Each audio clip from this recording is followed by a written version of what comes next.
Bonjour à tous, nouvelle vidéo aujourd'hui pour vous montrer l'enfilage et l'utilisation de la Juki DX7.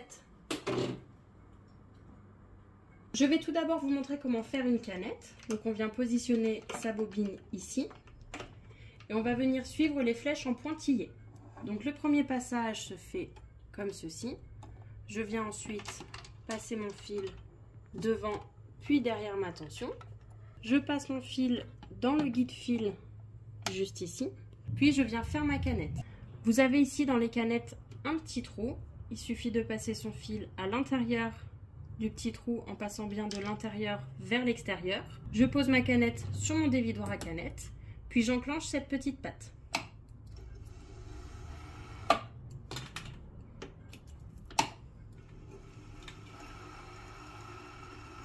Une fois la canette remplie, le dévidoir à canette se stoppe automatiquement. Ensuite, pour faire l'enfilage de la machine, je vais suivre les flèches pleines. Je passe ici en premier, puis je suis le petit chemin de l'enfilage. Je passe ici dans mon batteur de la droite vers la gauche. Je passe mon fil dans le guide-fil ici. Puis je viens utiliser mon enfilage automatique. Je viens me positionner dans les deux pattes plastiques du numéro 7. Je viens couper mon fil sur le côté. Puis j'appuie sur mon bouton de l'enfilage jusqu'en bas. Et il ne me reste plus qu'à récupérer la petite boucle à l'arrière de l'aiguille. Je place ensuite mon fil sous le pied presseur et à l'arrière. La manette pour lever mon pied presseur se trouve sur l'arrière de la machine. Je viens ensuite positionner ma canette. Je la positionne bien dans ce sens-là, dans le sens inverse des aiguilles d'une montre. J'ouvre ici pour enlever ma plaque à glissière. Je positionne ma canette à plat et je viens passer mon fil à l'arrière de cette petite patte métallique, comme ceci. Puis je suis le petit chemin de l'enfilage jusqu'au numéro 3 où j'ai un petit coupe-fil. Puis je remets ma plaque à glissière. Je vais maintenant vous montrer les différentes fonctions qui se trouvent ici. Ce bouton a deux utilités.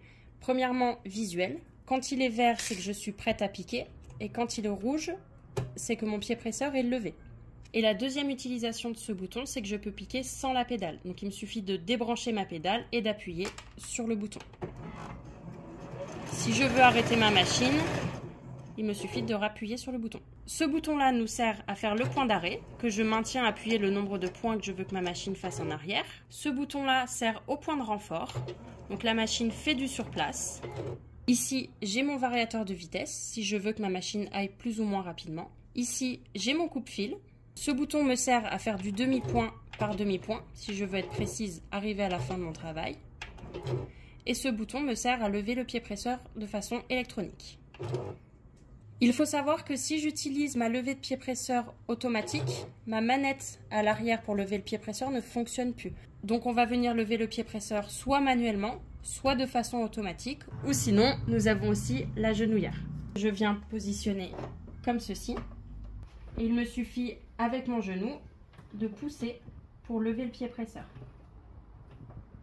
Une fois que j'ai terminé ma couture, si j'appuie donc sur ce bouton, ma machine vient couper mon fil et lever son pied presseur automatiquement.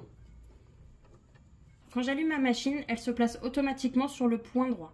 Ici, elle nous affiche les pieds presseurs à utiliser en fonction du point qu'on a sélectionné. Ici, elle nous affiche le point qu'on utilise actuellement. Ici, on va venir gérer la largeur pour le zigzag et ici la longueur du point. Ici, je retrouve la fonction qui va me permettre de pouvoir faire la programmation du point d'arrêt départ, final et du coupe-fil. Donc si je clique sur cette fonction, ça vient s'afficher ici. Ma machine va venir me faire son point d'arrêt départ, final et couper son fil quand je lui en aurai donné l'information. Je diminue ma vitesse pour que vous ayez le temps de regarder. Ici, elle recule. Pour éviter que ma machine fasse son point d'arrêt en plein milieu de ma couture, contrairement à tout à l'heure où je maintenais mon bouton appuyé ici, là je vais simplement cliquer une fois pour lui donner l'information que j'ai terminée et qu'elle fasse son point d'arrêt final et couper son fil.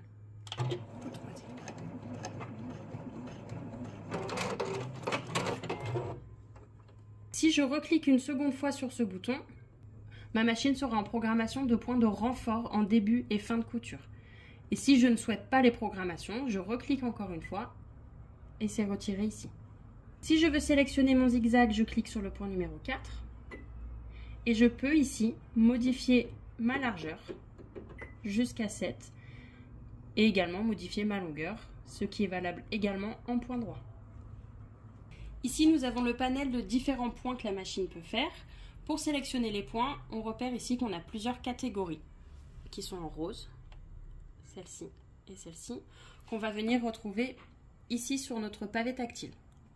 Cette première catégorie va concerner uniquement les points essentiels et les plus couramment utilisés, et c'est ceux qu'on retrouve ici directement. Si je veux utiliser un point décoratif, par exemple le 17, je vais venir sélectionner une de mes deux catégories ici, par exemple le 1, 2, 3. Ici, on m'affiche plusieurs options possibles qui correspondent au logo qui est ici. Donc mon point 17 correspond à ce logo-là. Donc je vais venir le sélectionner, dire OK et taper le numéro 17.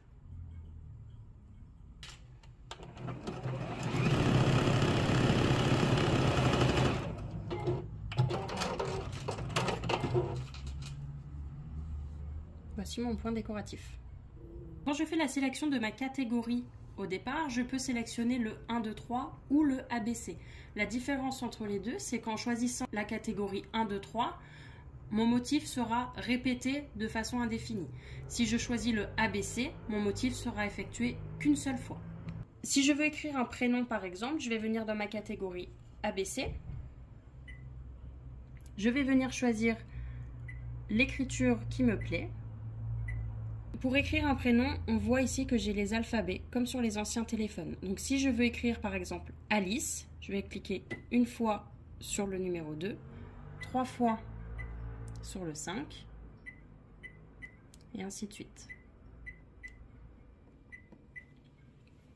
Si je veux écrire en minuscule, je continue à appuyer un petit peu plus loin.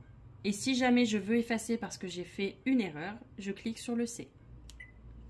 Je peux écrire jusqu'à 70 lettrages.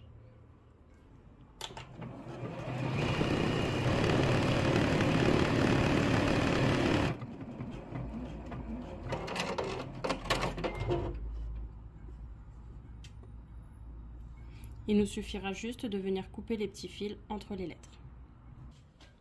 Pour revenir sur mon menu principal, je vais cliquer ici. Ma machine me demande si je veux effacer le motif en cours. Je lui dis oui.